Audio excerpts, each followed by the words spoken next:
dizer, então, que este evento será gravado. E, portanto, se você participar fazendo perguntas, que eu espero que vocês participem, né? Essa é a ideia. No seminário que vocês façam perguntas. Nenhuma pergunta é boba ou ingênua, toda pergunta é muito bem-vinda.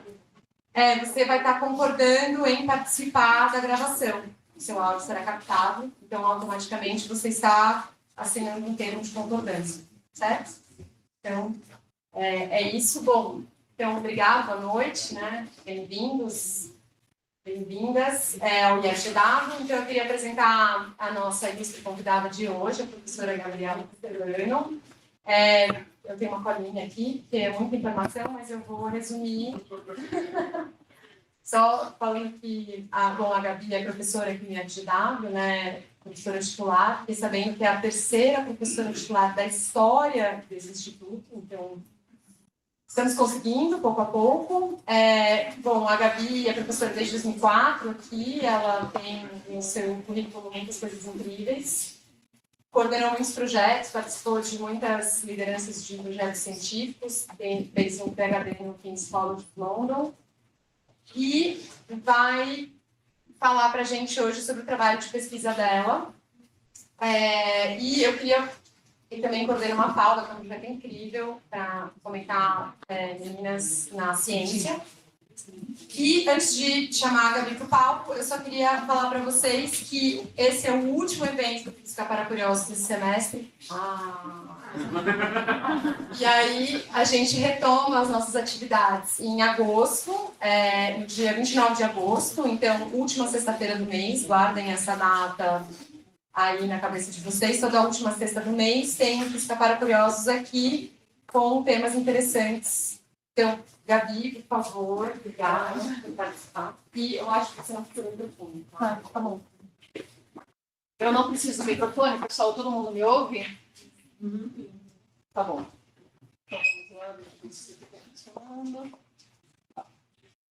Bom, então, boa noite a todos. É um prazer estar aqui com vocês.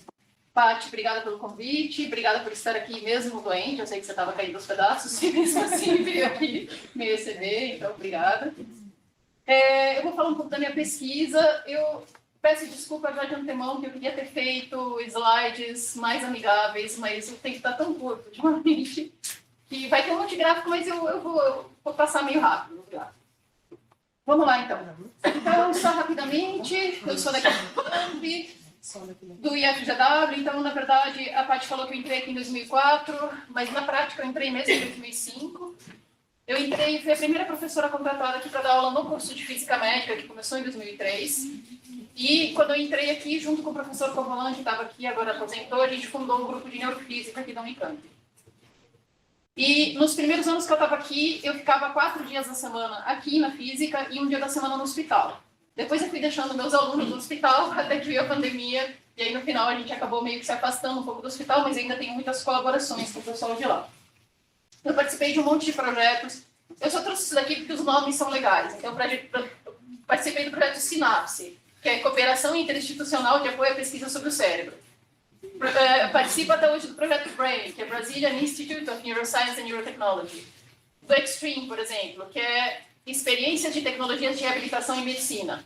E por aí vai. O mais recente agora é o DREAMS, que é Dispositivos de Reabilitação e Assistência em Neurociência e Neurotecnologias.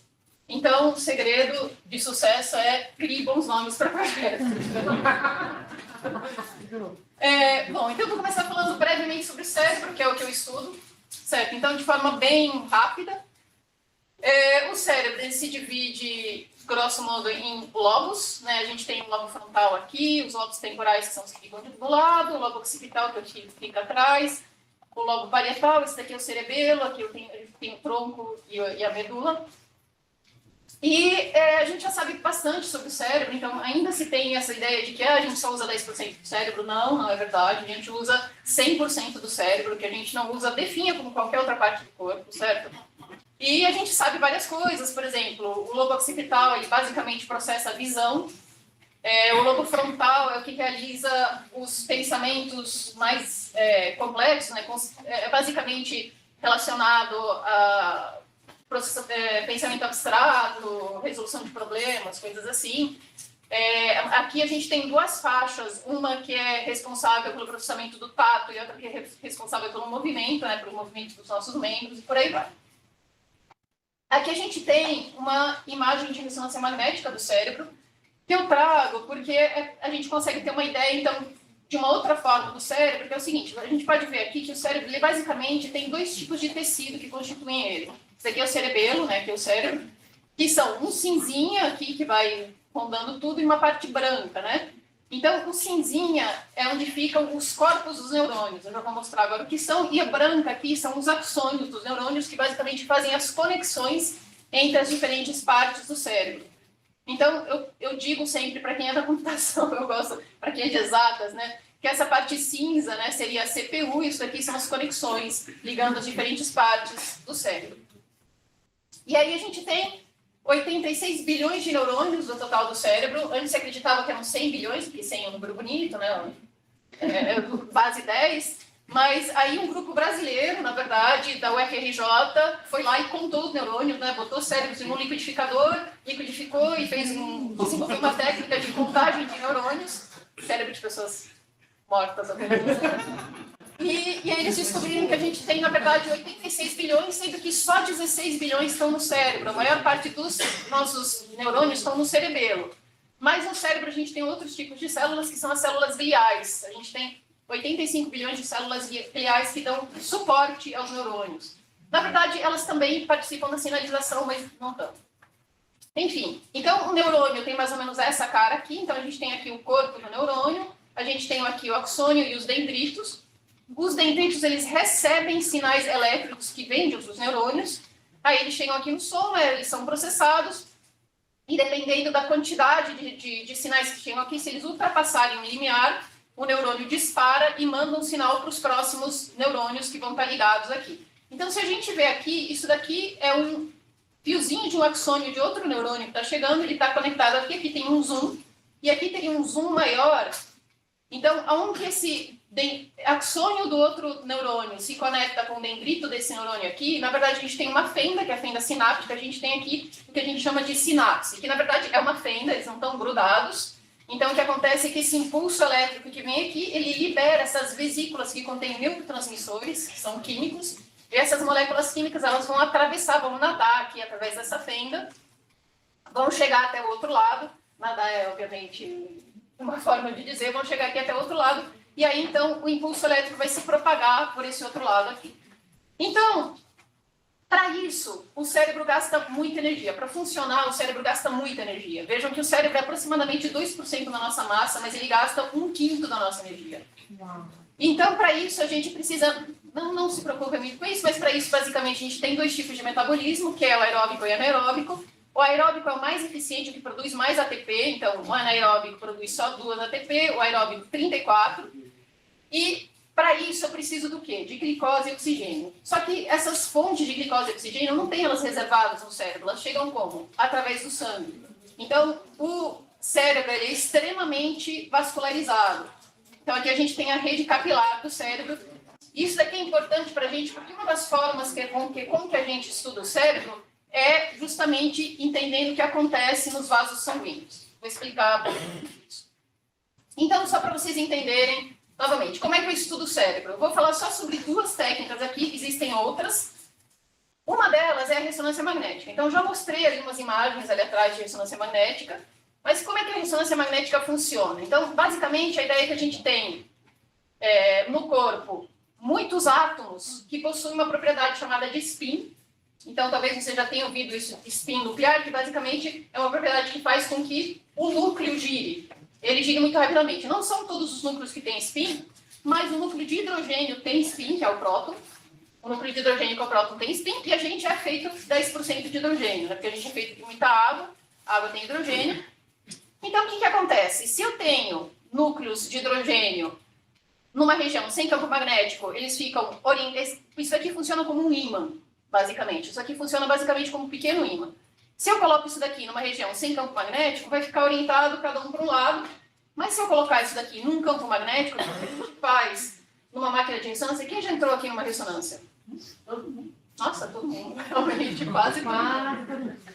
Então, vocês têm que tirar a roupa, tirar os metais, principalmente. Falam que se você tiver marca-passo, não pode entrar. Por quê? Porque tem um campo magnético muito forte lá. É isso que a gente faz. A gente coloca as nossas amostras, que são as pessoas, dentro de um campo magnético muito forte. Né? E aí, basicamente, o que vai acontecer é que esses ímãs, eles vão começar a oscilar, a precessionar com uma frequência característica. Então, eles precessionam com uma frequência característica. Por que isso é importante? Porque aí acontece o fenômeno que a gente chama de ressonância. Ressonância é a história do balanço. Se você empurra uma pessoa que está balançando, se você empurrar ela com a mesma frequência que ela está balançando, ela vai cada vez mais alto. Se você tentar empurrar ela meio contra essa frequência, ela vai parar, o balanço para. É a mesma coisa que a gente faz. O que a gente faz é que a gente pega e manda uma energia para a pessoa que está lá deitada dentro da máquina, que é um campo magnético, que tem uma frequência que é a frequência característica. E aí, essa energia volta, a gente mede essa energia e faz uma imagem como essa aqui. Certo? Isso daqui é uma imagem que a gente chama de imagem estrutural, imagem anatômica, que a gente consegue enxergar bem os tecidos. Mas a gente também consegue usar ressonância para criar imagens funcionais, que dão uma ideia de como o cérebro está funcionando. Então, isso daqui é um aparelho de ressonância. Então, isso daqui se baseia basicamente no fato de que que é a hemoglobina, que é a molécula que carrega o oxigênio no sangue, ela tem propriedades magnéticas diferentes quando ela está ligada ao oxigênio e quando ela não está ligada ao oxigênio. E lembram que eu falei que eu preciso de oxigênio para o cérebro funcionar. O cérebro gasta muita energia, 20% da energia do corpo, precisa de muito oxigênio para funcionar. Quem leva oxigênio é a hemoglobina. Quando ele está funcionando, parte do oxigênio que está na hemoglobina vai sair para justamente entrar naquelas reações químicas para gerar o ATP. Então, eu vou ter uma variação nas quantidades de óxido e desoxihemoglobina. Isso daqui eu consigo medir com a ressonância. Como é que a gente faz isso, então? A gente coloca a pessoa dentro da máquina e coloca ela para fazer algum experimento lá. Então, por exemplo, a gente apresenta coisas no projetor através de espelhos que ela consegue assistir aqui e ela consegue dar respostas apertando botões, coisas assim. Enquanto ela está fazendo isso, a gente coleta imagens do cérebro dela muito rapidamente. Muito rapidamente, mais ou menos. A gente coleta uma imagem mais ou menos a cada 1, 2 segundos. Só que essa imagem aqui, na verdade, é uma imagem 3D. Eu coleto imagens do cérebro inteiro. E daí, o que eu vou fazer? Eu vou olhar para cada pedacinho dessa imagem aqui, que eu chamo de voxel, que é um pixel 3D, e eu vou olhar como é que esse valor aqui, que na verdade uma imagem nada mais é do que um monte de números, né? A gente vê uma imagem, mas no computador ela é um monte de números. Então, cada voxelzinho aqui tem um número, então eu consigo plotar um gráfico aqui ao longo do tempo, que me mostra como esse pontinho aqui está variando nessas imagens ao longo do tempo. E isso daqui está relacionado justamente com a oxi e com a desoxihemoglobina, em como elas estão variando. E aí eu vou comparar isso aqui com a tarefa que eu dei para a pessoa. Então, vamos supor que a tarefa, o estímulo era, aparece uma tela escura, aparece uma tela com uma imagem do fundo do mar. Uma tela escura, imagem do fundo do mar. Tela escura, imagem do fundo do mar. Aí, se o sinal estiver variando de uma forma parecida, eu digo, essa região do cérebro ela tem que estar associada com a tarefa, porque isso daqui está muito parecido com a tarefa que eu mandei. Se o sinal tivesse de qualquer jeito aqui, eu falaria, não tem nada a ver. Então, o que a gente faz é um estudo estatístico, e aí, então, o cérebro acende. Gente, o cérebro não acende, por favor, certo? Isso daí é só o que a gente vê no House. Na verdade, isso daqui nada mais é do que um mapa estatístico que diz, essa região aqui provavelmente está associada com essa tarefa aqui. Como esse daqui era uma tarefa visual, então faz sentido que o córtex visual, que é justamente essa parte de trás, acender. Certo? Então, é assim que a gente mede as coisas com ressonância magnética. A outra técnica que eu quero falar é a eletroencefalografia, que é basicamente a técnica mais antiga para estudar o cérebro. Então, a gente coloca eletrodos diretamente sobre o escalpo da pessoa. Esses eletrodos não fazem nada, eu não estou enviando nenhum tipo de sinal nesse caso aqui, eu só vou medir o quê? Aqueles campos elétricos gerados pelos neurônios, né? Então aqui eu só coloquei vários exemplos para mostrar que tem vários tipos e números de eletrodos que a gente pode colocar, né? E geralmente a gente coloca esses eletrodos de uma forma organizada, em que a gente mede a distância desse ossinho aqui até um que tem aqui atrás, que vocês conseguem sentir, que chamam o nasio e o ilium, e a gente divide essa distância entre 10% e 20%, né, dessa medida total, depois a gente mede a distância entre esses dois ossinhos aqui, também divide 10%, 20%, e com isso a gente tem o sistema 10-20, que são esse é o sistema mais convencional, que tem 19 eletrodos, mas a gente pode ir preenchendo aqui o meio com mais eletrodos, e a gente tem o sistema 10-10, 10-5, 5-5, por aí vai, tem mais eletrodos aqui. Mas a gente coloca isso de forma organizada, dá nomes a esses eletrodos, de forma que a gente saiba sempre mais ou menos em que região do cérebro, sobre qual região do cérebro o eletrodo está posicionado. E aí a gente obtém um mapa como esse aqui, em que cada um desses risquinhos aqui nada mais é do que o potencial elétrico que aquele eletrodo está medindo em relação a uma referência. E aí o que a gente faz com isso daqui, por exemplo, é a gente divide isso daqui em bandas de frequência. O que são essas bandas? Vocês podem pensar nisso como notas musicais, né? Se eu tiver uma música, tem várias notas tocando ao mesmo tempo. Mas aqui seria o equivalente a isso. Então, cada um desses sinais seria a orquestra inteira. E cada um desses daqui seria uma nota específica, um instrumento que eu estou olhando. E essas notas musicais, elas estão associadas a diferentes coisas. Então, por exemplo, essa daqui, que é a banda alfa, é uma nota que aparece quando a pessoa fecha os olhos e ela está relaxada. Às vezes aparece também em pessoas em coma. Essa daqui, que é a banda Mi, que na verdade é a mesma faixa de frequência, mas ela aparece em outra região. Essa daqui aparece aqui, no córtex occipital, que é justamente a região que processa a visão. Essa aqui aparece aqui no córtex motor. Está associada a quando você faz um movimento, essa banda desaparece. Então, na verdade, ela aparece quando você está parado, mas quando você faz um movimento, ela some. Depois eu vou falar um pouco sobre isso. E por aí vai. Essas bandas mais altas aqui estão associadas a processamentos cognitivos mais complexos. Então, quando você está alerta, quando você está pensando bastante, geralmente você tem mais atividade mais rápida aqui. Quando você tem, por exemplo, uma queda nessa banda aqui, geralmente está associado a um declínio cognitivo. Então, como é que usa essas coisas em interface cérebro-computador? Vamos lá. O que é uma interface cérebro-computador? Uma interface cérebro-computador é basicamente um dispositivo em que você vai medir diretamente os sinais cerebrais da pessoa de alguma forma, por exemplo, usando eletroencefalografia, ressonância magnética ou outras técnicas que eu não falei aqui. E aí você tem que processar esse sinal, porque geralmente esse sinal sempre ele é meio ruidoso, ele é difícil de entender. E aí você manda isso daí diretamente para um dispositivo externo para comandar esse dispositivo e às vezes você pode ou não dar um feedback para a pessoa. Geralmente ela vai saber, se você está tentando controlar um dispositivo só com pensamento, se o dispositivo faz o que você está querendo, esse já é o feedback, certo? Então, isso daqui tem sido usado, por exemplo, para mexer um braço robótico, mas nesse caso aqui, a técnica que está sendo usada são eletrodos que estão diretamente espetados no cérebro dessa senhora. Então, na verdade, tem um eletrodo que está inserido no cérebro dela diretamente. Né? Isso daqui é uma conexão com esse eletrodo que está dentro da cabeça dela. Mas aqui é uma pessoa que está totalmente paralisada, né? Do pescoço para baixo. Tem sido usado em casos de pessoas que têm a síndrome do corpo trancado. Na verdade, eu não sei se eu estou traduzindo direito. Em inglês é locked in. É isso? É. Que significa, basicamente, que a pessoa ela perdeu todos os movimentos e não consegue mais se comunicar com uma pessoa de fora. Então, basicamente, aqui, a gente, nesse trabalho foi utilizado o NIRS, que é uma outra técnica que usa luz, né, no infravermelho próximo, em vez de usar campos elétricos ou magnéticos, e conseguiram se comunicar com essa pessoa utilizando essa técnica. E também tem sido utilizado, por exemplo, para reabilitação. Então, aqui é um caso de EEG mesmo, com braço robótico, que é comandado através da BCI. Então, vocês estão pensando aqui, então a gente lê os pensamentos das pessoas e com isso comanda o dispositivo externo.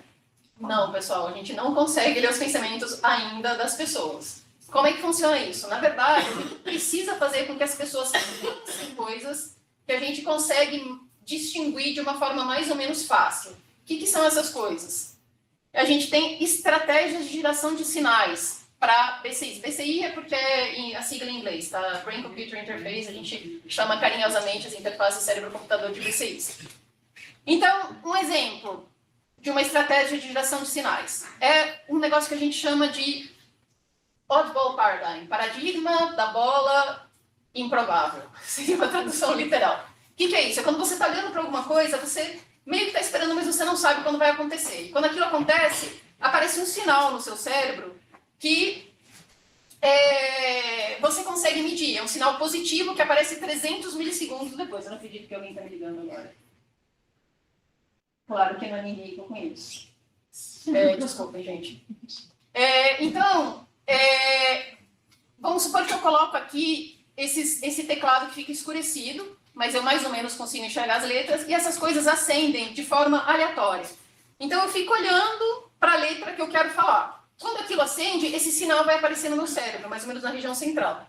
Como o computador sabe quando que isso aconteceu, o computador sabe quando, para qual símbolo essa pessoa estava olhando quando apareceu esse sinal. Ela detecta o sinal 300 milissegundos depois e sabe qual sinal apareceu 300 milissegundos antes. Então, a pessoa pode ir olhando aqui e escrevendo alguma coisa usando esse tipo de paradigma. Um outro paradigma está relacionado aos sinais visuais. Quando a gente olha para alguma coisa que pisca com uma determinada frequência, aparece um sinal aqui atrás que tem aquela mesma faixa de frequências. Então, eu posso associar vários comandos a coisas que piscam com frequências diferentes na tela do computador. E aí a pessoa olha só para aquela coisa. Então, vamos supor que eu tenho 4 comandos aqui. Esse daqui é para uma cadeira de rodas robótica. Esse daqui é vai para frente. Esse daqui é para, vira à esquerda, vira à direita. E aí, então, eu olho, vira à esquerda. Aí isso vai ativar uma frequência específica. Eu meço aquela frequência aqui atrás assim, ele quer virar à esquerda, eu faço a cadeira robotizada virar à esquerda. E aí a gente tem uma outra coisa, que é o que a gente chama de imagética motora, que é o seguinte. Do ponto de vista da eletroencefalografia, eu já acabei de falar, né, que quando eu movo alguma coisa, aquele sinal daquela frequência específica cai. Então, isso acontece também se eu imagino o movimento de alguma coisa. Então, por exemplo, se eu imagino o movimento da minha mão direita, ou se eu movo a minha mão direita, aquela frequência específica do lado esquerdo, porque é tudo cruzado aqui, né, corpo, cérebro cruzado, do lado esquerdo vai cair. Então, eu consigo detectar que naquele momento eu imaginei o movimento da mão direita ou eu movi a mão direita. Mas para a pessoa que não consegue mover, ela pode imaginar. Então, eu consigo, com isso daí é chamado de desincronização relacionada a evento. Por que desincronização? Porque para eu ter um sinal forte no EEG, lembrem que eu estou medindo bilhões de neurônios ali, eles têm que estar sincronizados. Então, quando o sinal cai, é porque eles desincronizaram. Então, eu tenho uma desincronização relacionada a evento, e aí, então, eu conseguiria usar isso daí para pedir para a pessoa imaginar. Por exemplo, imagina o movimento da mão direita, imagina o movimento da mão esquerda, e com isso eu posso usar isso para comandar um dispositivo. De fato, as regiões que a gente usa para imaginar e para mover, elas são mais ou menos as mesmas. Não são exatamente as mesmas, mas são mais ou menos as mesmas. Em que isso é interessante, então? Essa estratégia que a gente tem mais trabalhado aqui no nosso grupo, porque eu não preciso de um dispositivo externo, eu não preciso estar olhando para um dispositivo que mande sinais para você, como naqueles outros casos, para ter a DCI, a pessoa, em princípio, pode só imaginar, né, e já funcionaria. Ela pode ser usada para reabilitação motora. Por quê? Porque justamente porque eu uso áreas similares às áreas que eu uso para mover, eu posso usar para reabilitação motora de quem teve uma lesão no cérebro, como, por exemplo, um paciente de AVC. Depois eu posso explicar melhor isso. O problema é que eu tenho muita variabilidade. Na verdade, quando a gente fala que o sinal é facilmente reconhecível, a gente está mentindo. O sinal é super difícil de reconhecer. A gente tem que usar um monte de técnicas pesadas de machine learning, de aprendizado de máquina, inteligência artificial para conseguir reconhecer o sinal. Então, o principal desafio é encontrar características reprodutivas ou padrões no sinal, de modo que a gente consiga, de fato, identificar e usar isso daí para alguma coisa que seja útil. Então, aqui que vem a parte dos conectando neurônios, certo? Vamos lá. Então, como é que a gente mede conexões neurais? Na verdade, a gente tem uma conectividade cerebral, né, que é o que a gente usa para isso, é uma técnica de análise de dados, em que eu tenho basicamente 3 tipos. Eu tenho uma técnica que é a conectividade cerebral anatômica, em que, de fato, eu mapeio as conexões, aquelas conexões dos axônios, lembram que eu falei dos axônios que ligam as diferentes partes do cérebro? Eu consigo mapear isso com algumas técnicas que eu não mostrei aqui.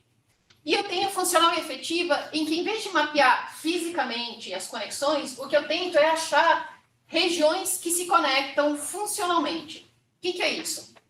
Eu vou falar só sobre essa daqui, porque não vai dar tempo de falar sobre todas. Mas a ideia é basicamente o seguinte: eu uso uma técnica matemática que é chamada de grafos, em que a ideia é a seguinte: vamos supor que eu tenho um sinal de EEG ou eu tenho uma imagem de ressonância funcional. Eu vou limpar essas coisas, porque eu preciso limpar o sinal, tirar os artefatos, etc. E aí eu vou ter esses risquinhos aqui. Vamos supor que é um sinal de EEG. Eu tenho vários traçados, cada um de um eletrodo.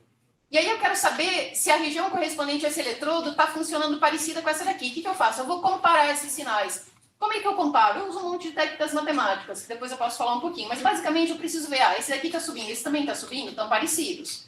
Mas aqui esse desce e esse não desceu. Aqui esse desceu e esse subiu. Então, está totalmente diferente. Então, eu vou comparando pedaço a pedaço, aí eu vejo quão parecidos eles estão, e aí eu monto o que eu chamo de uma rede, em que os nós, por exemplo, no caso do EEG, os nós são os eletrodos e as conexões são quão parecido é o sinal. Então, eu tenho uma conexão mais grossa se o sinal é muito parecido, e eu tenho uma conexão mais fina se o sinal não é muito parecido. Eu posso fazer a mesma coisa para ressonância. Eu posso extrair para cada pedaço do cérebro, eu extraio, né, para cada voxel aqui. Na verdade, eu pego uma região maior que um voxel, eu extraio uma série temporal e faço a mesma coisa e crio essa rede. E essa rede, então, eu analiso com esses grafos, que basicamente são isso, são um conjunto de nós e arestas, em que, né, eu tenho uma conexão aqui, se os sinais são bem parecidos, se eles não são parecidos, eu não tenho conexão, por exemplo, isso aqui é um grafo binário, ou eu posso ter conexões grossas, se o sinal é muito parecido, e conexões finas, se o sinal é pouco parecido. E aí eu posso tirar propriedades disso aí, que, por exemplo, me dizem como conectada é a minha rede. Então, eu consigo medir, usando essas coisas aqui, se a minha rede é muito conectada. Se ela é muito conectada, significa o quê? Ah, todas as regiões estão funcionando mais ou menos igualmente ao mesmo tempo. Se ela for pouco conectada, não, as regiões estão funcionando de forma diferente.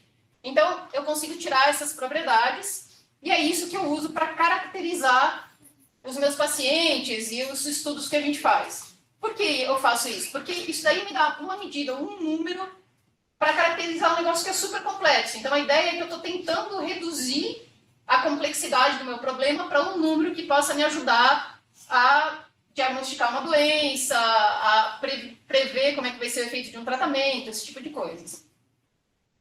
Bom, então, como é que a gente usou essa interface cérebro-computador? A gente começou, basicamente, comparando como que essas medidas de conectividade estavam relacionadas, se elas podiam ser usadas em interface cérebro-computador. Então, esse aqui foi o trabalho de um aluno meu, que na época era aluno de mestrado, de um colega meu da engenharia elétrica, e a gente só viu que sim, a gente podia usar essas medidas, elas eram efetivas em conseguir distinguir esses sinais. Depois a gente quis só comparar essas medidas e basicamente verificar qual era a relação delas com aquelas notas musicais, certo? Com aquelas bandas de frequência.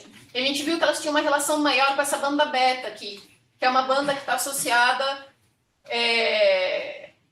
nesse caso de movimento aqui, ela está associada a uma parte inicial da imaginação de movimento.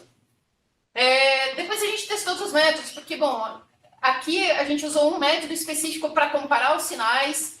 A gente testou outros métodos de comparar os sinais e obteve resultados interessantes, que eu não vou entrar, aqui são colaboradores.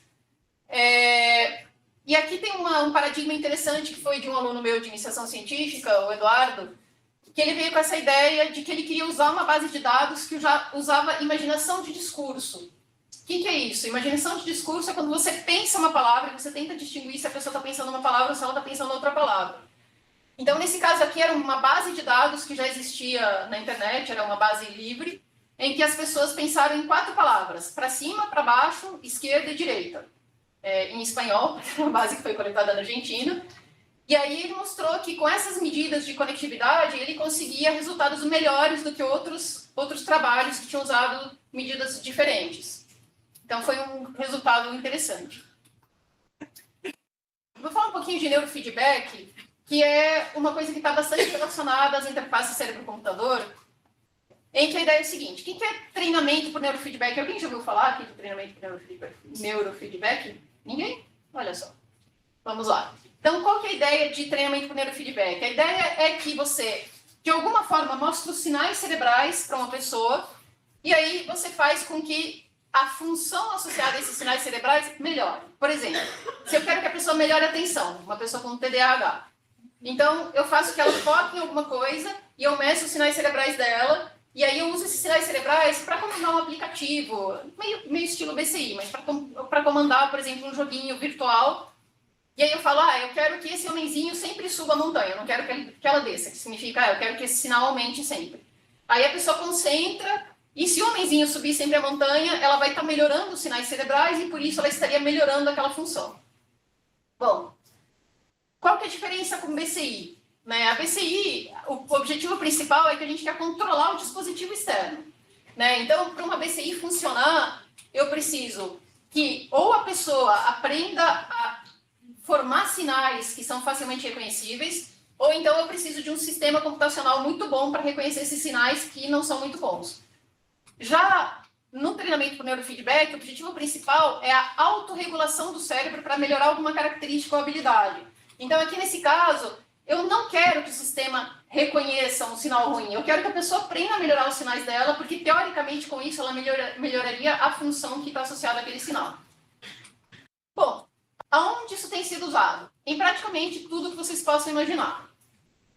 Tem sido usado para TDAH, depressão, deficiências motoras, ansiedade, espectro autista, epilepsia, distúrbios do sono. Tem sido usado em função motora, performance de atletas. Tem pessoal usando no Palmeiras, para os jogadores de futebol, neurofeedback. Função executiva, memória, atenção, foco. Mas o que acontece? Esses resultados são controversos. Por quê? Porque a maioria dos estudos feitos na maioria dessas áreas aqui não foi feito utilizando um grupo controle. Então, fica difícil de saber se o resultado é um resultado real ou é devido a um efeito placebo. Mas tem algumas partes aqui, algumas áreas que são menos controversas, que são essas áreas aqui justamente relacionadas à função motora. E foi isso que a gente investigou no nosso trabalho aqui, também foi um trabalho do Carlos, mas agora do doutorado dele. Então, basicamente, ele mediu 30 indivíduos que fizeram 12 sessões de eletroencefalografia, então ele fez 360 coletas de dados. Foi bastante, pode parecer simples, mas não é. Por sorte, ele conseguiu terminar a coleta de dados antes da pandemia entrar, porque foi pura sorte. E aí, eram 3 grupos, basicamente. Então, um grupo que tinha o feedback, um grupo que tinha um feedback falso, que esse que é o controle, que a gente chama. Um grupo que tem um feedback falso, então você consegue separar se o efeito é só porque a pessoa está achando que ela está tendo alguma coisa ali, ou se é porque ela, de fato, está tendo alguma coisa. E a gente tinha um terceiro grupo controle, que era um pessoal que não tinha feedback nenhum. Por quê? Porque quando você vai de uma sessão para outra, você faz um monte de coisa, o seu cérebro está sendo constantemente modificado. Então, a gente queria tirar também essa modificação que ocorre naturalmente no cérebro, mesmo sem a pessoa fazer nada. Então, com esses 3 grupos, a gente de fato viu, que eu não trouxe esses dados aqui, mas a gente de fato viu que as pessoas que têm o feedback, elas aprendem a melhorar o sinal relacionado, no nosso caso, era relacionado à imaginação motora mesmo, porque a gente queria usar isso para pacientes depois.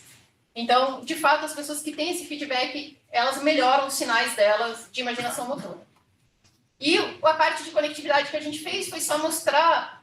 Então, esse estudo foi feito com os 30 indivíduos sadios, mas teve outro estudo com 5 crianças com paralisia cerebral. E uma coisa interessante que a gente viu foi que a gente viu que para o grupo que teve o feedback, aqui no caso das crianças, elas todas tiveram feedback, não foi dividido em grupos.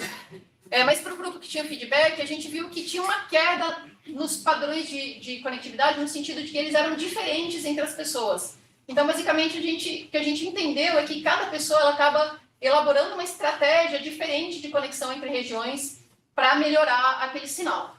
Foi um resultado meio inesperado, mas aconteceu com todas as medidas que a gente fez. A gente fez medidas com eletroencefalografia, com ressonância, em todas caiu, e com diferentes tipos de pessoas, em todas caiu. Caiu é o verde? Nesse caso aqui, o caiu é o verde. Aqui é o grupo controle, aqui é o grupo de feedback falso, e aqui é o grupo ativo, feedback real.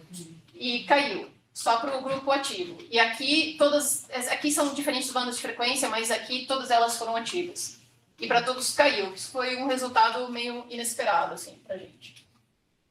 Bom. Oi? Quase. Não tem nada aqui. Tá. Bom, vou ficar aqui no meu canto. Bom, agora vou falar um pouquinho de conectividade em reabilitação usando realidade estendida. Então, por que usar a realidade estendida para reabilitação? Depois vocês perguntam para aquela pessoa ali no fundo, que pode explicar bastante sobre isso. Mas vamos lá. A ideia basicamente é a seguinte. Em primeiro lugar, a reabilitação utilizando realidade estendida, né, que é a realidade virtual aumentada, ela promove a neuroplasticidade e a aprendizagem motora. O que é neuroplasticidade? Neuroplasticidade basicamente é essa propriedade que o nosso cérebro tem de se reorganizar constantemente. Toda vez que eu aprendo uma coisa nova, o cérebro está se reorganizando. Claro que às vezes ele se reorganiza para o bem, às vezes para o mal. Quando você tem, por exemplo, um trauma, né, o seu cérebro fica reorganizado de uma forma ruim, e aí você tem que fazer alguma coisa para reorganizar o cérebro de uma forma boa. Mas aqui, nesse caso, a ideia é que ele promove a neuroplasticidade de uma forma boa, né, para tentar recuperar, na verdade, para tentar transferir funções perdidas por conta de uma lesão para regiões que ainda estão funcionando. Mas uma coisa importante da realidade virtual, da realidade estendida, é que ela pode enganar o cérebro. Ela promove um negócio que a gente chama de feedback falso positivo. Por que isso? Porque você pode ter um avatar que a pessoa pode mover só um pouquinho assim, mas o avatar move mais. E esse feedback falso, na verdade, ele estimula essa neuroplasticidade. Então, isso já foi mostrado em alguns trabalhos.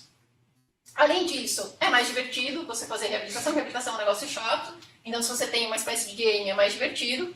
Mas uma coisa importante é que ela pode ser realizada em casa com supervisão remota. E por que isso é importante? Porque a população mundial como um todo está envelhecendo. Cada vez mais a gente está tendo pessoas que vão sofrer AVC, vão ter todo tipo de doenças degenerativas. E daqui a pouco não vai ter mais clínica, hospital e fisioterapeuta que dê conta disso. Porque é isso, a pirâmide está se invertendo, a pirâmide populacional.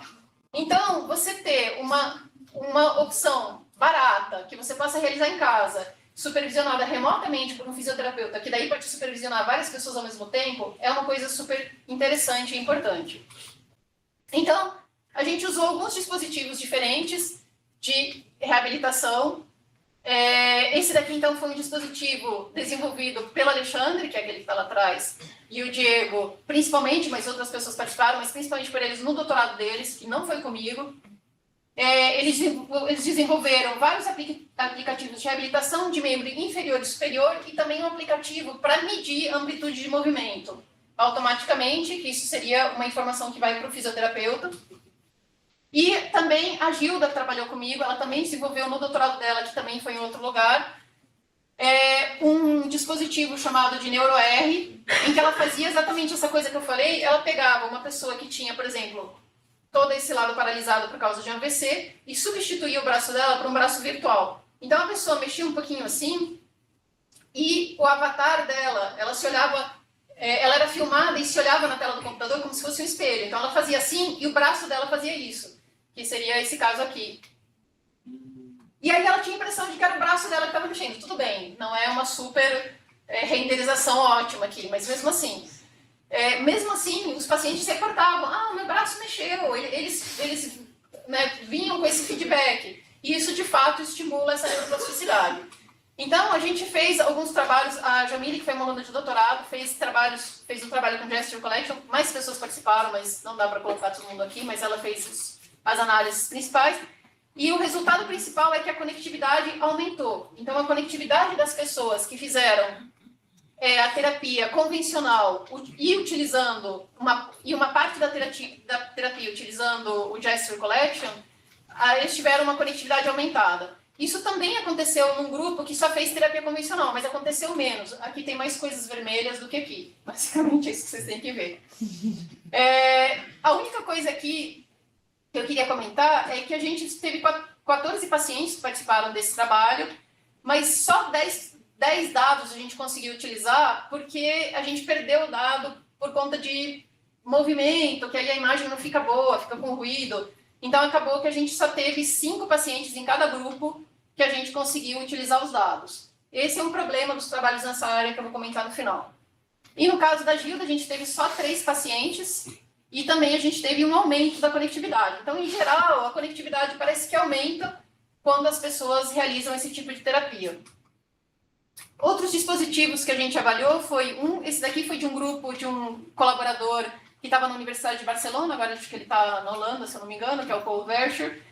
Esse daqui é tipo um game também, é uma reabilitação só para os braços, que vai se adaptando, é que nem um game mesmo. Se a pessoa está indo mal, ela não está conseguindo pegar as bolas, o jogo naturalmente diminui a velocidade, a quantidade de bolas, e se a pessoa está indo super bem, para a pessoa não ficar frustrada, ele aumenta a velocidade, então ele vai se adaptando à pessoa. E esse outro jogo aqui foi criada pela Helena Partesotti e pelo Jonas Manzoli, que era do Instituto de Artes, com quem eu colaborei. E esse daqui era uma coisa bem artística mesmo, a pessoa se movia, e à medida que ela se movia, ela ia criando cores e sons. Então, dependendo do movimento que ela fazia, apareciam cores e sons, ela ia criando uma obra artística à medida que ela se movia. Então, a gente fez estudos com esses daí também. No caso do RGS, a gente também teve um aumento da conectividade. No caso do Be Creative, foi engraçado, mas a gente não teve. A gente teve uma diminuição da conectividade. A gente não sabe se é porque... A gente acredita, na verdade, que é porque nesse caso aqui a gente trabalhou com indivíduos sadios. Nos outros 3 casos foram todos pacientes de AVC.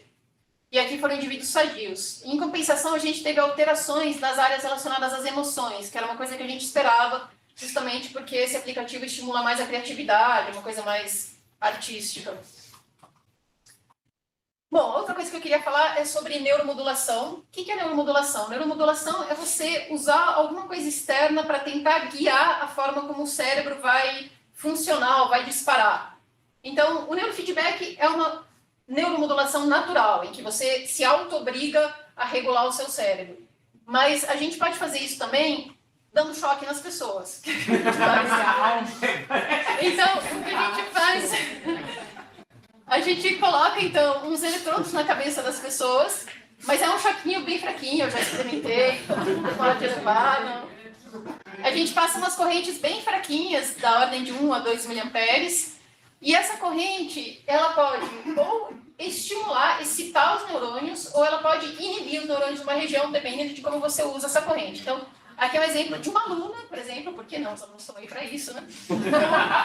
Os eletrodos colocados, então geralmente a gente coloca um eletrodo na região que a gente quer estimular ou inibir e um outro eletrodo numa região neutra. Né? Aqui esses eletrodos são essas coisas amarelas bem grandes, elas estão seguradas com faixas de velcro. E aí, basicamente, com um tipo de excitação, quer dizer, com um tipo de... Se a gente coloca basicamente o ânodo sobre a região de interesse, a gente aumenta a excitabilidade dos neurônios. Se a gente coloca o cátodo, a gente aumenta a inibição dos neurônios.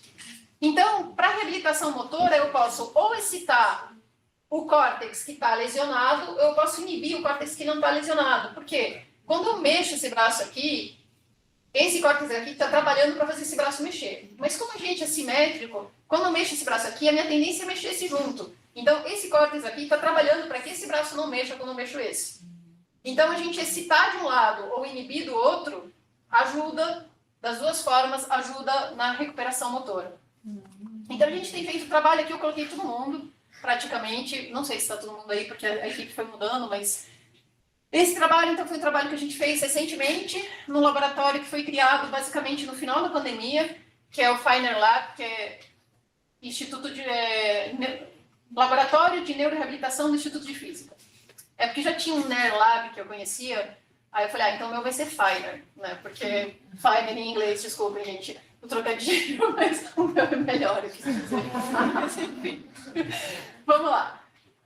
O que foi esse trabalho? A gente pegou 20 pacientes de AVC crônicos, metade usou realidade estendida com o TDCS, metade usou realidade estendida com o TDCS falso. O que é falso? Você aplica uma corrente no começo, depois essa corrente some, mas a pessoa continua com os eletrodos na cabeça e tudo. Ela acha que ela ainda está recebendo a corrente porque ela é muito fraquinha, mas ela não está recebendo mais.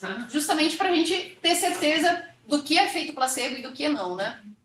E aí o pessoal, então, fazia as sessões de realidade estendida, com as faixas, com os eletrodos na cabeça, e aí a gente fazia um monte de medidas. Então, esse pessoal vinha e ficava 2 semanas com a gente. Chegava numa segunda-feira, na segunda-feira a gente fazia um monte de medidas, escalas clínicas, funcionais, amplitude de movimento, usando o aplicativo do Alexandre. A gente fazia medidas de eletroencefalografia, medidas de eletromiografia, que é para medir a excitabilidade do músculo. E aí ela tinha sessões de reabilitação, segunda, terça, quarta, quinta, sexta. Às vezes, nesse primeiro estudo, na verdade, a gente fez reavaliação na primeira sexta, e depois tinha segunda, terça, quarta, quinta e sexta, semana seguinte, reavaliação na última sexta. Então, a gente fez reavaliação 2 vezes, e aí a gente teve alguns resultados. Isso aqui foram análises feitas pela Bruna, em que a gente viu que um aumento da conectividade no grupo somente ativo. No grupo chão a gente não teve esse aumento, a gente teve um aumento da eficiência também, que é uma medida irmã da conectividade aqui. E uma coisa interessante também foi que a gente viu um aumento na simetria entre os hemisférios. Então, quando você tem uma lesão de AVC aqui, se você mede os potenciais elétricos dos dois lados, do lado lesionado você vai ter uma queda nesses potenciais elétricos. E depois dessa reabilitação, esses potenciais aumentaram desse lado, então eles ficaram mais próximos. A gente teve esse aumento na simetria. E o Cássio mediu aqui, basicamente, amplitude de movimento e ativação muscular, e ele viu que no grupo TDCS tinha um aumento na amplitude de movimento que não tinha no grupo sem TDCS, e também, só no grupo TDCS, ele viu que logo depois do TDCS tinha um aumento da ativação muscular. Então, realmente, o TDCS se mostrou bastante interessante. O TDCS é essa estimulação elétrica. Perdão, estou usando as siglas aqui, que é Transcranial Direct Current Stimulation. Bom, e esse é o estudo que está acontecendo agora no nosso laboratório, que está sendo conduzido pela Camila e por uma boa parte da equipe aqui também. Esse estudo é similar ao anterior, mas o foco é a espasticidade. Então, o que é a espasticidade? Os pacientes de AVC, muitas vezes, eles têm essas contraturas musculares extremas em que elas ficam com o membro congelado. Então, é uma contração muito forte que eles não conseguem descontrair. Então, nossa, o vídeo ficou deitado. Não era para estar assim. Não sei o que aconteceu. Bom, então, se vocês fizerem assim, talvez vocês consigam ver, mas basicamente aqui está mostrando uma pessoa fazendo. Aqui ela não está usando o TDCS. Nesse caso aqui, foram 10 pacientes de AVC crônicos. A ideia era que os mesmos 10 pacientes iam fazer sessões com e sem TDCS, só que de forma aleatória, né? E depois eles iam ser avaliados usando novamente as escalas clínicas, uma medida da amplitude de movimento, nesse caso foi com goniômetro, porque para medir essa articulação, aquele aplicativo não é tão bom, as medidas de eletromiografia e medidas de eletroencefalografia, e por enquanto a gente tem só resultados da amplitude de movimento, que aumentou, e desses potenciais evocados somatosensoriais, que eu não falei, mas eu vou traduzir aqui, basicamente significa que a espasticidade diminuiu nesses pacientes. Então, as conclusões são, para AVC Neurofeedback, que as medidas de conectividade elas estão relacionadas à desincronização relacionada a evento da imagética motora. Elas produzem resultados pelo menos tão bons quanto os tradicionais que a gente tinha ainda para esse paradigma de imaginação, né, de movimento, e melhores resultados para o paradigma de discurso interno. E o feedback resultou em padrões de conectividade mais diferentes entre os indivíduos, tanto para adultos saudáveis quanto para crianças com paralisia cerebral. Em relação à reabilitação com realidade estendida ou realidade estendida com TDCS, a gente viu que a maioria dos pacientes apresentou melhora nas escalas clínicas, então isso eu acabei não falando, mas praticamente todos os nossos pacientes apresentaram, mesmo os que fizeram terapia tradicional, todos apresentaram alguma melhora, mas o que a gente viu é que com a realidade estendida, a melhora foi melhor, então teve um efeito do tratamento melhor que no caso de só terapia convencional. No caso do uso com TDCS, a gente viu uma diminuição da simetria do grupo TDCS, um aumento da conectividade e um aumento da amplitude de movimento e da ativação muscular. E nesse caso da espasticidade, a gente viu uma diminuição da espasticidade. Então, em geral, as alterações cerebrais que a gente viu, elas apontam para uma restauração dos padrões normais. E quais são as dificuldades e limitações desse tipo de estudo? O primeiro é que o número de indivíduos usado em cada estudo é pequeno. Então, por exemplo, nesse estudo de 20 pacientes de realidade estendida e TDCS, a gente demorou quase 2 anos para coletar os dados. Porque os pacientes vêm aqui, a gente consegue atender um paciente por vez só, por questões de espaço e a gente tem uma fisioterapeuta só, que já mudou várias vezes. Então, e às vezes a gente não conseguia paciente, ou porque os pacientes que apareciam, eles não tinham os requisitos necessários para o estudo, às vezes eles quase não tinham sequelas, às vezes tinham um comprometimento tão grande que não dava para fazer, às vezes já apareceu o paciente que tinha tido crise de epilepsia, a gente não podia, então, fazer estimulação elétrica no cérebro de uma pessoa que já teve epilepsia, enfim. Então, foi complicado. Então, é um número de sessões grande, não é uma pessoa que vem, faz uma medida e vai embora. Ela vem e fica 2 semanas aqui. A gente teve pacientes de fora até que vieram, do Rio de Janeiro, de Belo Horizonte, que vieram, então tem que ficar aqui em algum lugar. geralmente precisam de alguém que traga essas pessoas, porque elas têm justamente mobilidade reduzida. Em alguns casos, a gente teve baixa qualidade dos dados devido às condições dos pacientes, a gente perdeu o dado, como naqueles casos que eu mostrei da ressonância magnética. E a gente teve um problema com a pandemia de Covid, então alguns dos resultados dos estudos que eu mostrei aqui estavam em andamento quando apareceu a pandemia, e aí a gente teve que cancelar, né? E a pessoa, aí eu tinha uma aluna que tinha que defender o doutorado, acabou defendendo com bem menos gente do que a gente gostaria. A gente tem amostras heterogêneas, então infelizmente a gente não consegue ter pessoas que tenham a lesão exatamente no mesmo lugar, o mesmo exato tipo de comprometimento, é muito difícil, a gente tem que trabalhar com o que aparece. Então, obviamente, se você tem populações pequenas heterogêneas, fica mais difícil você encontrar padrões. E a gente depende de profissionais da saúde, fisioterapeutas, e nem sempre é fácil você estando no Instituto de Física, você conseguir dinheiro para contratar um fisioterapeuta, certo? Então, às vezes é difícil obter esses recursos. Mas é isso. Então, eu queria agradecer todos os meus orientandos, ex-orientandos e atuais, todos os meus colaboradores. Esse trabalho foi feito com muita gente, todos os trabalhos que eu mostrei aqui. Todos os participantes das pesquisas, obviamente, a gente não conseguiria fazer sem os nossos voluntários. As agências de fomento federais e estaduais. E é isso, gente. Obrigada.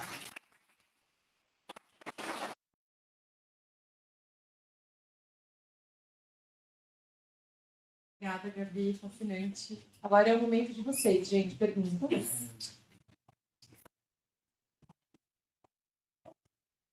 Boa noite. Eu queria saber, o cérebro ele funciona só com física clássica ou tem também quântica? Como os neurônios funcionam? Essa é uma ótima pergunta, que eu nem sei se eu vou saber responder. Não, existem um monte de estudos que eu não faço, Sim. em que tentam usar vários tipos de medidas para tentar estudar como é que o cérebro funciona, mas eu não sei responder essa pergunta. Não sei responder essa pergunta. Você vai passando para trás, né? Por favor. Acenda a luz. Boa noite.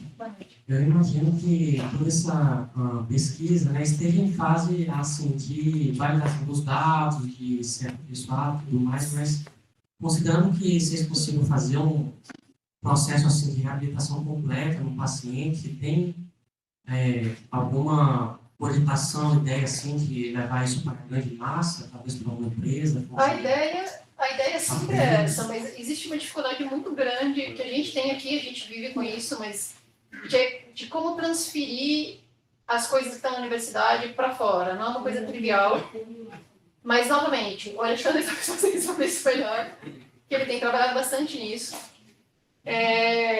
Mas a ideia inicial, acho que principalmente do Alexandre, sempre foi de pegar esses aplicativos e levar para o SUS, um lugar como o SUS, porque são aplicativos que realmente são de baixo custo. O TDCS, por exemplo, é super baixo custo também, mas eu não sei se eu largaria na mão de uma pessoa para fazer em casa, mas talvez no SUS. Assim, então, mas os aplicativos de realidade estendida, a ideia é você levar para casa e fazer lá e justamente fazer um treinamento supervisionado a longa distância. Então, você desenvolver alguma coisa que você possa botar em qualquer TV. Hoje em dia, quase todo mundo, não sei se quase todo mundo, mas muita gente tem TV em casa, então você poderia levar isso para sua casa. Então, sim, existe essa ideia de querer levar para lá. Se eu tivesse mais recursos, no laboratório maior, mais gente, eu gostaria de que os pacientes ficassem mais tempo com a gente, porque 15 dias, no fundo, é muito pouco, né? 15 dias são 10 sessões de reabilitação, é muito pouco. A gente gostaria que eles ficassem mais tempo para ver os efeitos. Assim, a gente já obteve alguns efeitos interessantes com 15 dias só. Se eles ficassem 3 meses, talvez a gente tivesse efeitos bem melhores. Mas a gente não consegue ficar muito mais tempo, porque também a gente é cobrado por produzir resultados. Se eu ficar com um paciente 3 meses, eu vou demorar 5 anos para coletar um mínimo de população para fazer um estudo, infelizmente. Mas sim, a gente quer levar isso. Não sei como, mas a gente quer levar. Mais perguntas, pessoal? E agora tem que atravessar o outro lado. Grita daí, vamos ver se a gente escuta. Não, mas se não microfone para que fica lá. Mas eu escapo.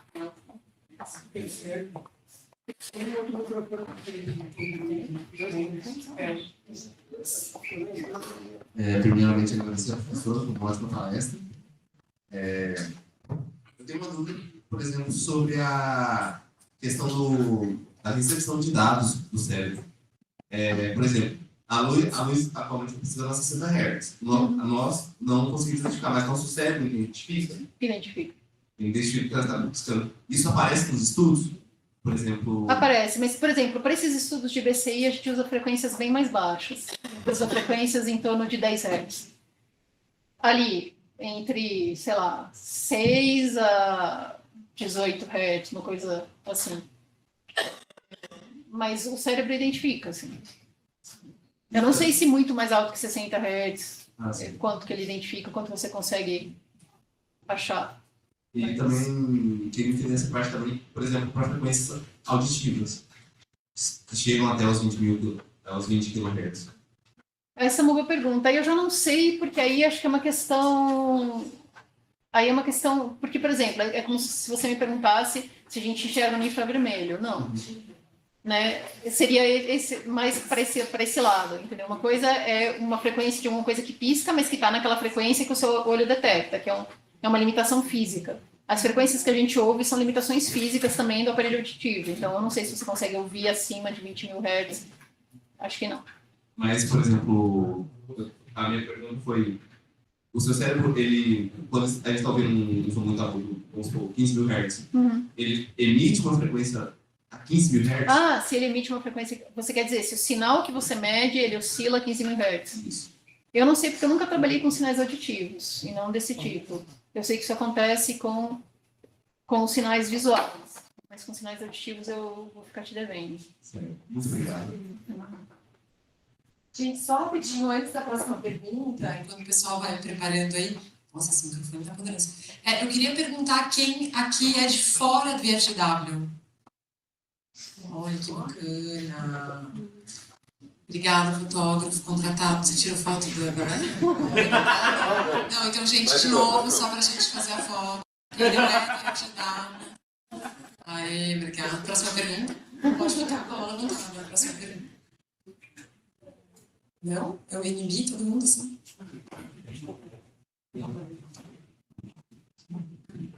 Olá, parabéns pela apresentação.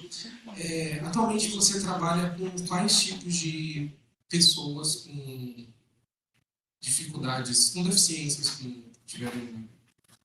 No momento, só com paciente de AVC. Na verdade, por uma questão estratégica, porque tem muito paciente AVC, ou seja, AVC é uma condição que está acontecendo cada vez mais, você tem uma incidência grande de AVC na população proporcionalmente. Se a gente escolher outro tipo de paciente, se já é difícil conseguir um bom número de pacientes de AVC, seria mais difícil se a gente pegasse uma condição menos comum. Mas a ideia é trabalhar com outros tipos. O que a gente não pode, porque, por exemplo, já me perguntaram, você consegue trabalhar com uma pessoa que tem síndrome de Guillain-Barré? Por exemplo, não, porque a gente trabalha com lesões cerebrais. Então tem que ser alguma coisa que, ao comprometimento, é devido a alguma lesão que aconteceu no cérebro. Por exemplo, uma pessoa que teve um traumatismo craniano ou alguma doença degenerativa do cérebro. O Guillain-Barré, ele afeta os neurônios nas extremidades aqui, né? Então, a gente é focado no cérebro mesmo. Se for um paciente que tiver algum problema cerebral, a gente poderia, em princípio, tratar. Mas se for outra condição, aí a gente não consegue. Assim, mas comparando a dificuldade de analisar dados, por exemplo, de EEG em pacientes que tiveram um AVC e em pacientes que têm uma condição normal, tipo, não tiveram nunca nenhum tipo de debilidade, nem deficiência, é mais difícil analisar certos padrões cerebrais em pessoas sem nenhum problema? Não, é mais fácil. É mais fácil? Em pessoas sem nenhum problema, é mais fácil. O sinal geralmente é melhor. Em pessoas que tiveram problema, por exemplo, em EEG, você vai ter uma parte aqui que não está emitindo sinal, se você teve uma lesão aqui. Então, o padrão fica... Depende, na verdade. Mas a sua pergunta é por conta dos pacientes que a gente perdeu? É por conta da... Assim, pelo que eu vejo no grupo, a gente tem bastante projetos com... Poucos projetos com pessoas que não têm nenhum tipo de debilidade. Mas esse é o momento no qual você chega no grupo. Porque antes, até ali, a gente só tinha medido pessoas sadias. Entendi. Você chegou justamente quando a gente começou os estudos com pacientes. Obrigado. Gabriel. Oi. Sei que você corre bastante, né? Não mais. Não, Pouco. Sou professor de Cutuca e bem antes da maioria aqui nascer, eu fiz iniciação em reabilitação ao Ministério com o professor Piquet. Ah, sei. E eu fui cobaia de estimuladores musculares, e a gente percebe que no começo a sensação de dor é o limite, a gente coloca um pouco abaixo, mas ao longo do tempo vai atenuando, vamos dizer assim. O corpo acomoda. Tem uma pergunta a respeito disso e depois uma proposição, talvez. A pergunta, aí depois eu faço a proposição. Vocês chegaram a ter algum tipo de problema? Conseguiram ter tempo para avaliar algum tipo de problema com a acomodação? Quer dizer, o corpo acostumado com o estímulo ou o efeito auditório e aquilo parar? Essa é uma ótima pergunta. Não. Não. Porque essa é uma ótima pergunta, mas a gente acredito que 10 sessões não seja suficiente, talvez, para isso. Porque a gente tem se limitado, por enquanto, a essas 10 sessões. Mas essa é uma boa pergunta. Sim, o corpo se habitua todo, né? E a gente tem essa resposta que você tem um pico e depois ela vai cair num platô, né? Não, a gente não tem visto, a gente não viu isso por enquanto. Mas talvez que seja muito pouco tempo mesmo. E, assim, eu tive um episódio de minutos de afasia de linguagem e eu conheço 2 pessoas muito próximas que tiveram AVC e estão com problema de afasia de linguagem. E tem, pelo menos um tem feito um trabalho aqui no IEL. Então, de repente, não apenas lá na saúde, lá no oração dele, na região, mas às vezes veio com outros grupos da pesquisa. Especificamente, talvez seja mais fácil lidar com problemas mais ou menos parecidos, né? Porque assim, não é exatamente a mesma coisa.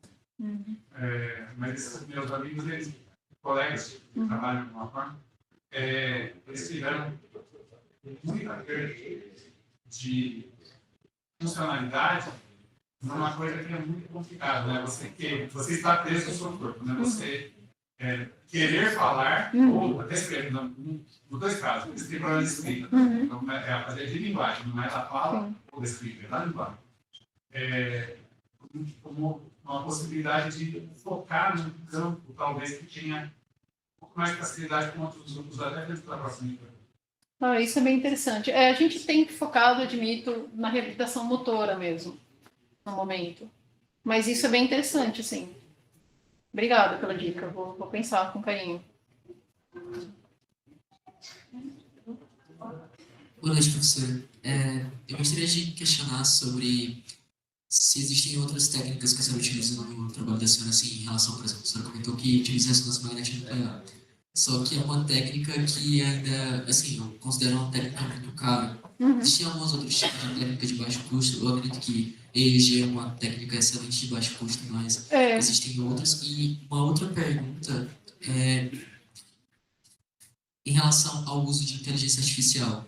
É aplicável no trabalho da senhora? A senhora pretende aplicar? Porque, nossa, nós todos utilizamos no dia a dia. E eu acredito que possa ser um grande caminho que a senhora pode prosseguir com ela. Então, vamos lá. Em relação à técnica, sim, além de eletroencefalografia seria a mais barata delas. A segunda mais barata, acho que é NIRS, que é espectroscopia do Near Infrared, como é que é? Espectroscopia no infravermelho próximo. Near Infrared Spectroscopy, que é de um colega meu, que no momento está afastado, mas se tudo der certo ele vai voltar. Não, ele está na Inglaterra, né? Ganhou um posto lá, mas a esperança é a última que morre. Ele trabalha diretamente com isso. Então essa seria a segunda técnica mais barata para medir dados cerebrais. E depois as outras já começam a ser mais caras ou usam radiação ionizante, porque você pode fazer uma tomografia, mas tomografia aí é uma coisa estrutural, né? Uma tomografia para raio-x, mas você tem as tomografias de medicina nuclear, como tomografia para emissão de pósitrons, em que você pode fazer uma coisa funcional, mas aí o problema é que você não pode fazer muitos estudos com isso, porque você está colocando radiação no paciente, né? Então, a mais barata é a eletroencefalografia. Em relação à inteligência artificial é um guarda-chuvão para um monte de coisa, né? A gente usa. A gente usa aprendizados clássicos, algoritmos clássicos de aprendizado de máquina. A gente não usa deep learning, que seria o aprendizado de máquina mais estado da arte, basicamente porque para isso você precisa de muito dado, e a gente não tem muito dado. A gente precisa, e não existe ainda muito dado na comunidade, não é só a gente, é porque esses estudos são difíceis, então tem pouco dado. E para esse tipo de algoritmo você precisa de muito dado para poder treinar. Então, mas a gente usa aprendizado de máquina, sim, todos os estudos que estão aqui, praticamente todos usaram, ou 90% deles.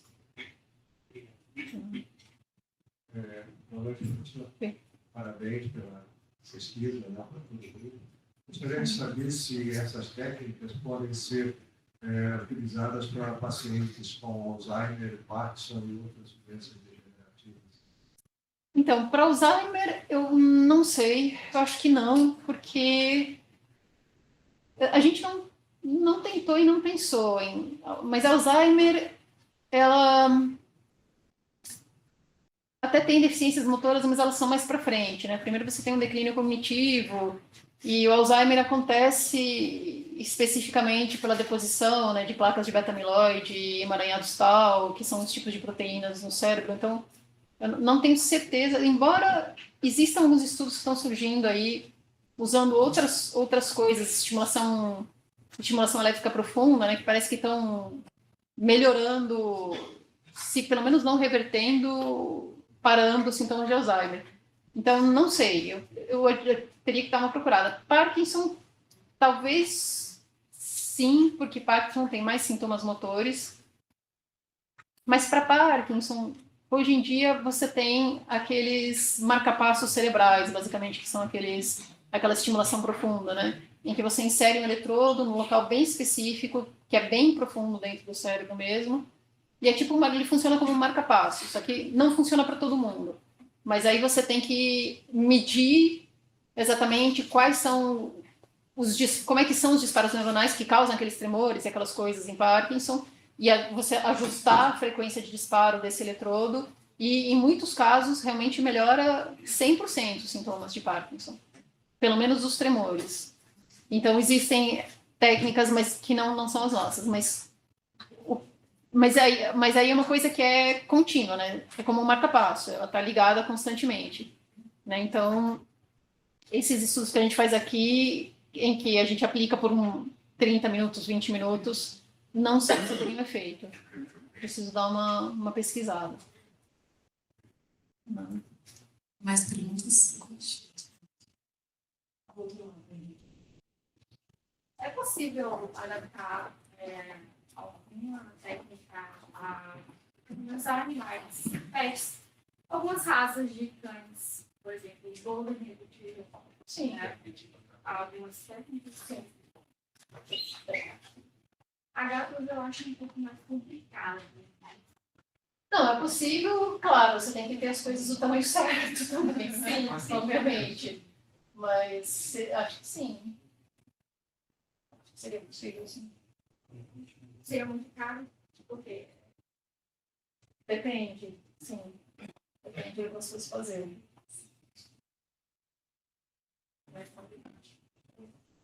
Boa noite. Eu queria saber, geralmente, quais alunos trabalham com você, se são só alunos do FGW, ou tem gente, assim, por exemplo, INEC, MC...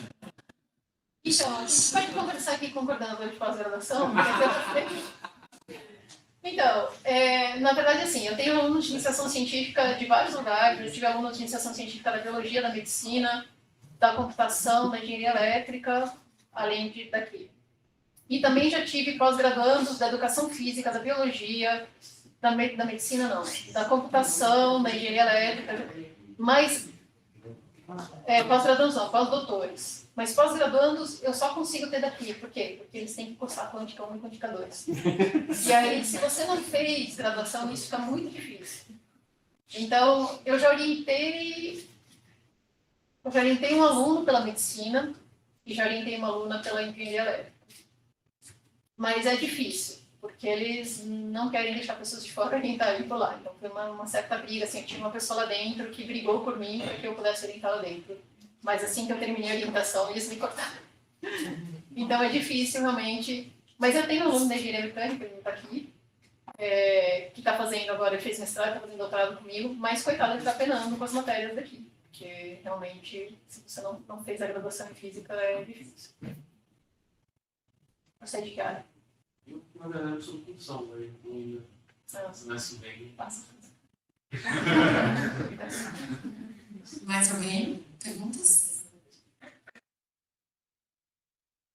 Boa noite. Eu queria saber se a realidade aumentada funcionaria para pacientes que já perderam todo o movimento, como na esclerose lateral amiotrófica, onde é o neurônio motor que é afetado.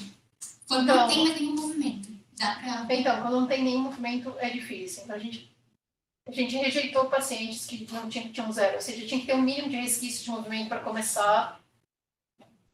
Eu não sei se funcionaria, mas a gente não trabalhou porque a impressão que a gente tinha é que não funcionaria. Tinha que ter um mínimo de resquício de movimento. Só pegando carona. Mas, assim, do ponto de vista teórico, a gente não tem informação de que se não tem nenhum tipo de ativação, ela não pode voltar. A gente não tem esse estudo. Ou tem? Então, a esclerose, eu não sei. A esclerose lateral amiotrófica também é uma doença degenerativa. E aí eu não sei exatamente.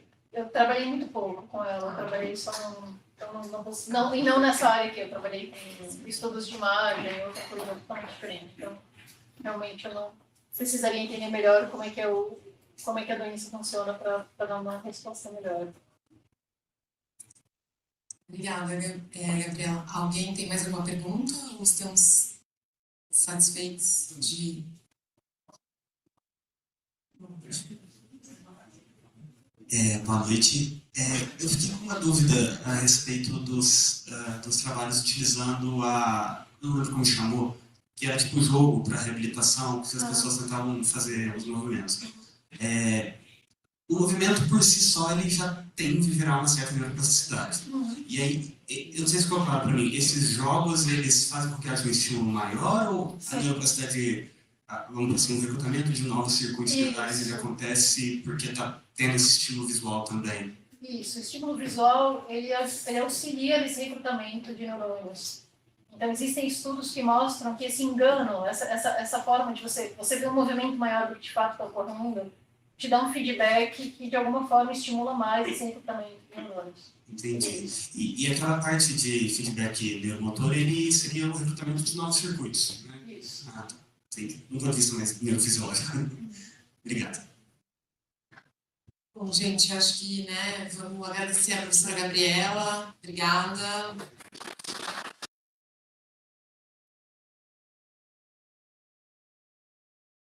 a todo mundo pela presença. Acompanhem nas redes e na extensão também você pode se inscrever para receber informações sobre todos os físicas para curiosos e também os outros eventos que a extensão organiza. Boa volta para casa, bom final de semana. Posso sair daqui?